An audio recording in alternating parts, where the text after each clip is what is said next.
영끌 이야기 많이 하고 있죠. 아직도 영끌 많이 한다. 얼마 전에 뭐 제가 분석한 내용에서는 권사년이 영끌 안 한다 라고 자료를 갖다 줬는데 그 자료가 영끌 하고 있구나 라는 것을 다 보여주는 자료였죠. 그래서 영끌이 지금도 통용될 때인지, 혹은 막 그런 얘기 많이 하죠. 이제 지방부동산 뜬다, 대세 상승장이다 하면서 말도 안 되게 띄우고 있죠. 얼마 전에 뭐 부산이라든가 전주라든가 포항이라든가 이런 데에 다 집어넣고 있다. 그렇다면 이런 데 계속 오를 거다. 유동성이 넘치니까. 그 유동성 뭐예요? 다 빚이죠. 그러면 그 빚은 터질 수밖에 없는데, 그럼에도 불구하고 지금 영끌할 때다 라고 이야기를 하니까 왜 영끌하는 것이 위험한지를 만나봐야 되겠죠. 지금도 유도하고 있습니다. 집값 오른다의 핫한 프레임은 공급 부족이죠. 그리고 저금리였죠. 그리고 영끌해야 한다, 실거주라면 지금 사야 한다. 가장 핫한 프레임은 전세죠. 전세가 오르니까 영끌해야 된다. 근데 이야기했지만 이 전세는 뭐라고 그랬어요? 지금 신고제 반영이 안 돼 있다. 내년에 반영되죠. 전월세 신고제 뭐예요? 재계약도 다 신고하는 거죠. 그런데 재계약분도 반영을 해야지 전세값이 얼마나 많이 올랐는지, 혹은 얘기하는 것처럼 그렇게 오르지 않았는지 확인할 수 있는데, 이걸 한다고 하니 통계 조작이라고 하고 못하게 하니까 지금 신규 계약만 되니까 전세가가 많이 올랐죠. 근데 문제는 언론에서 프레임 잡고 있죠. 실질적으로 허위 매물 다 떼고 그때부터 시작을 해보니까 전세 매물은 전국적으로 증가하고 있더라. 그런데 맨날 매물 부족하면서 전세가 오른다 하니까 집주인들이 비싸게 내놓는 거고, 급한 사람들이 어쩔 수 없이 계약하게 되면서 수치상으로 계속 오르는 것처럼 나타나고 있는 거죠. 그렇게 전세가 오른다고 하는 이유 두 가지 뭐예요? 첫 번째는 갭 투기꾼들의 방어. 예를 들어서 10억짜리 집을 샀는데 전세가를 처음에 7억 주고 했는데 얘를 8억까지 올려버린다. 그렇다면은 1억의 융통자금이 더 생기는 거죠. 또 한 가지 뭐예요? 전세 사느니 영끌한다. 요 프레임 만들려고 전세가 계속 오른다. 솔직히 임대차 3법 이전부터 올렸죠. 규제 강화하니까 도망 못 가니까 전세가라도 올려서 해보려고 난리 쳤었죠. 보통 끝물 시장에 많이 나타나는 현상이죠. 그게 언제 때부터? 6.17 때부터. 그런데 임대차 3법 때문에 전세가가 그렇다. 프레임 잡은 거죠. 영끌 지금 해야 되냐? 한 달 새 18조 폭증했죠. 가계부채가 어디서 위험도 했어요? BIS, 우리나라 아니죠. 빚 위험도 경보까지 격상시켰다. 엄청나게 위험하다고 이야기하고 있는 거죠. 거기다가 이제는 은행권 안 되니까 어디까지 가고 있어요? 은행권 받지 말라는 거는 영끌하지 말란 소리죠. 왜 영끌하지 말라 그래요? 저희 서브프라임 사태 이야기 자주 하죠. 그때 왜 터진 거예요, 결국? 집값이 떨어지고 있는데 무리하게 은행에서 여기저기 빚을 빌려줬고, 그 빚을 가지고 집을 살 능력이 없던 사람들이, 리먼 때 그 사태를 만든 영화를 보면은, 빅쇼트란 영화 보면은 진짜 개 명의로 사람인 것처럼 해서 대출 내줘서 집을 사죠. 그러니까 진짜 개나 소나 샀다. 결국에는 터지게 되면은 와르르 나오는 거죠. 왜? 빚더미에 쌓여 있으니까 갚을 능력이 안 된다. 그러니까 지금 가계부채 굉장히 위험했고, 그 다음에 바젤3로 금융 제한이 들어오는 상황이기에 대출을 억제했는데, 보험사 카드사 가서 받고 있고 신용대출 받아서 하고 있고 그렇게 영끌하고 있다. 이렇게 비정상적인 매수 심리가 나타났을 때 빚이 엄청나게 증가하죠. 집값 오르는데 왜 빚이 계속 증가해요?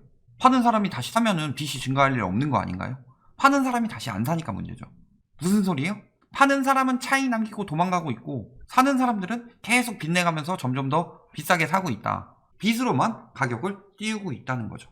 그런 시장이 굉장히 위험한 시장이다. BIS만 경고했어요? 한은도 경고했죠. 금융안정에 큰 위협이다. GDP 대비 가계부채 비율이 2분기 기준 98.6%죠. 근데 뭐 이런 나라들, 가끔가다 이런 나라들 갖다 대면서 우리나라보다 더 높은 나라들이 있는데 멀쩡하다. 다르죠.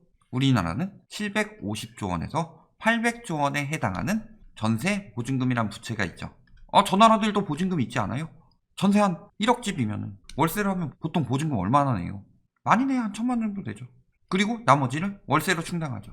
그렇다면은 거의 못돼도 5배에서 10배 이상의 보증금이 나올 텐데, 이자가 없을 뿐이지 사실상 부채죠.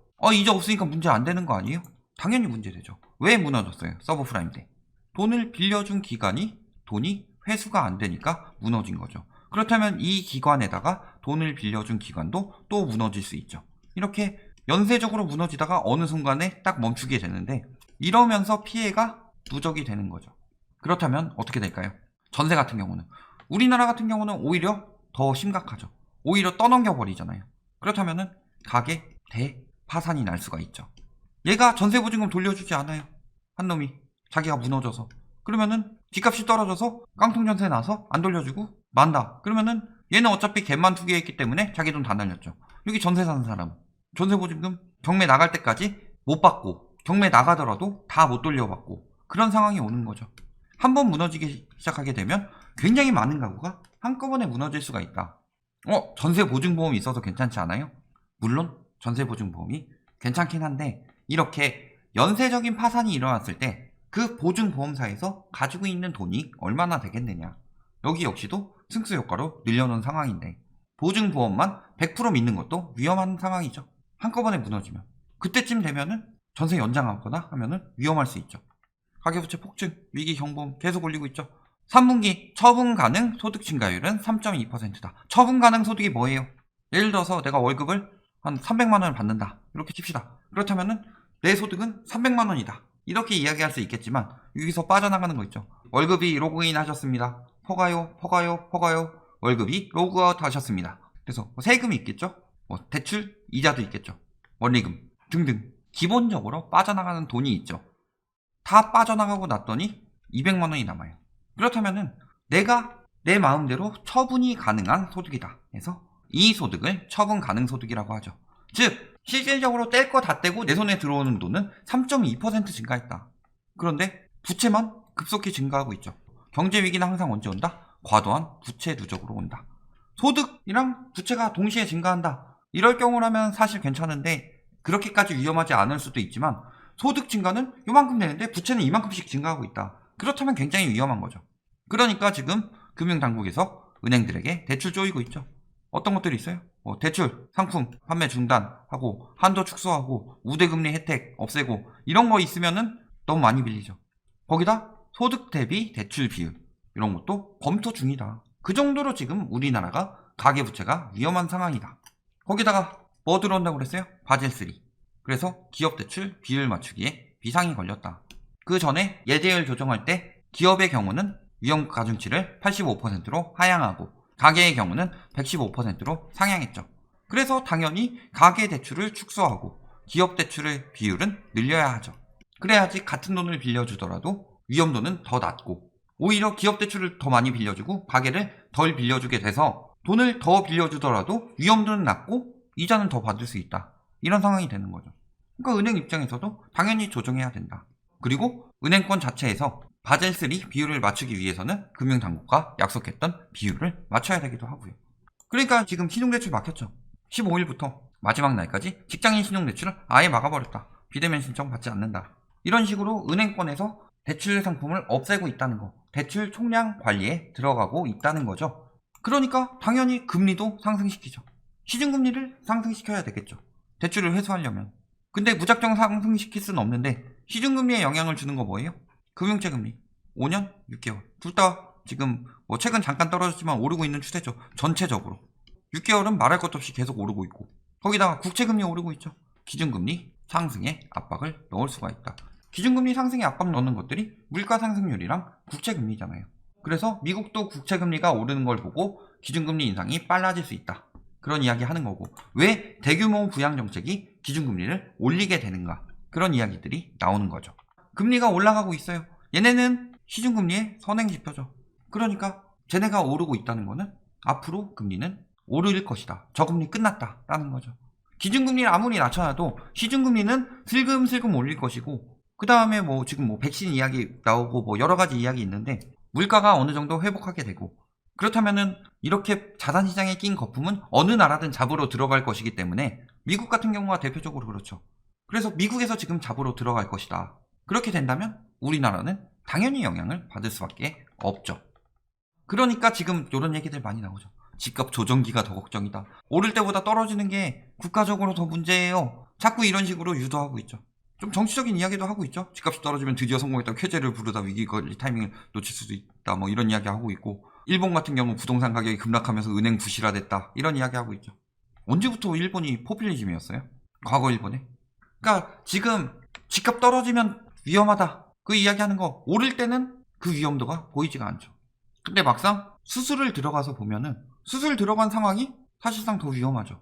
그런데 수술을 하지 않으면 시름시름 앓다 죽는 거고, 수술을 해야만 살 수 있는 건데 수술하지마 수술하지마 계속 이야기하고 있는 거잖아요. 왜 저런 프레임을 자꾸 만들어요, 언론에서? 부동산 시장 떨어질 때는 쟤네가 그랬대요 하고 전문가한테 발뺌 넘겨버리면 되는 거고, 올라갈 때는 최대한 조금이라도 더 빨아먹으려고 하는 거죠. 실질적으로 하락으로 인해서 뭐 다 죽는다 뭐 이런 이야기 하고 있는데, 집값 하락으로 피해를 입을 사람들 누구예요? 부동산 부자, 다주택자, 뭐예요? 부동산 투기 엄청 많이 하는 사람들. 그 다음에 가격 폭등의 기생이 살아가는 스타 강사. 리먼 이전부터 스타 강사였던 사람 지금 몇 명이나 있을까요? 거의 없죠. 그 다음에 부동산 기획사, 이런 데들 작살나죠. 건설업체, 이런 데들이 위험한 거지. 실세요들은 자기가 오히려 집값 올라갔다 내려갔다 하는 것보다 안정된 시장이 좋다. 문제는 여기 플러스 영끌한 사람들이 굉장히 위험하다. 그래서 원래 오래 살고 있던 실수요들은 상관이 없다. 영끌도 일정에 따지면 저 부동산 계속 오를 거야 라고 저 심리에 편중해서 들어간 사람들이 많죠. 그러니까 거품 꼈을 때 거품이 더 낄 거야 생각하고 들어간 사람들만 피해 보는 거다. 집값 폭락하면 나라가 망해요, 국가가 망해요? 일본식 폭락 올 수 있다고는 하지만 결국에는 문제는 뭐예요? 그냥 조용히 살고 있던 실수요자가 아니라 거품 낀 시장에 무리하게 들어갔던 사람들이 손해를 보게 된다. 결론, 저금리 끝났죠?